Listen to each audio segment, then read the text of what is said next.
శ్వేత వాళ్ళ ఊరికెళ్ళాము అమావాస్య పూజ కోసం, అంటే శివరాత్రి పూజ కోసం. ఇంక అక్కడ శ్వేత వాళ్ళ మరిది ఒంటిపైకి వచ్చిన దేవుడిని చూసేసి మా వారికైతే ఇంకా హడలు పుట్టేసింది. ఇంక అక్కడి నుంచి మేము ఇంటికొచ్చేసాము. ఇంటికొచ్చిన తర్వాత వెంటనే ఈవినింగ్ అయితే బయలుదేరి ఇంకా గిఫ్ట్ కొనడానికైతే వచ్చేసాం. గిఫ్ట్ ఎవరికి, ఎక్కడికి అనేసి అనుకుంటున్నారా? అయితే మీరు వీడియో ఎండింగ్ వరకు చూడాల్సింది ఎవరి కోసం అని చెప్పేసి.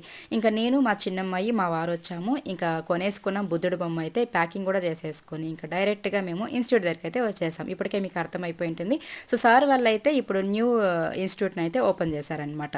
సో, కొత్త ఇన్‌స్టిట్యూట్ సూపర్‌గా ఉంది. ఎక్సలెంట్‌గా ఉంది. పిల్లలైతే ఇంకా ఫుల్ ఖుషీగా ప్రాక్టీస్ అయితే స్టార్ట్ చేసేసారు. ఇంకా మా అమ్మాయి అయితే మాస్టర్ వాళ్ళకి గిఫ్ట్ ఇచ్చేసింది. యాక్చువల్లీ మాస్టర్‌కి శివుడు అంటే ఇష్టమని మా అమ్మాయి శివుడు బొమ్మే ఇవ్వాలనుకునింది. ఇంకా ఎన్ని షాప్స్ వెతికినా కూడాను శివుడు బొమ్మ అయితే దొరకలేదు. అందుకోసం అని చెప్పేసి బుద్ధుడు బొమ్మ, అందులో రేడియం లైట్ వస్తది. చీకట్లో మంచిగా లైటింగ్ వస్తుందని చెప్పేసి దాన్ని తీసుకున్నా. ఇంకా దాని కాస్ట్ అయితే 950 చెప్పారు. నేను 800కి మాట్లాడి 800 ఇచ్చేసి అయితే తీసుకొని వచ్చాను. చాలా బాగుందండి గిఫ్ట్ అయితే. ఇంకా ఇన్‌స్టిట్యూట్ మొత్తం పిల్లలతో కలకలాడిపోతుంది.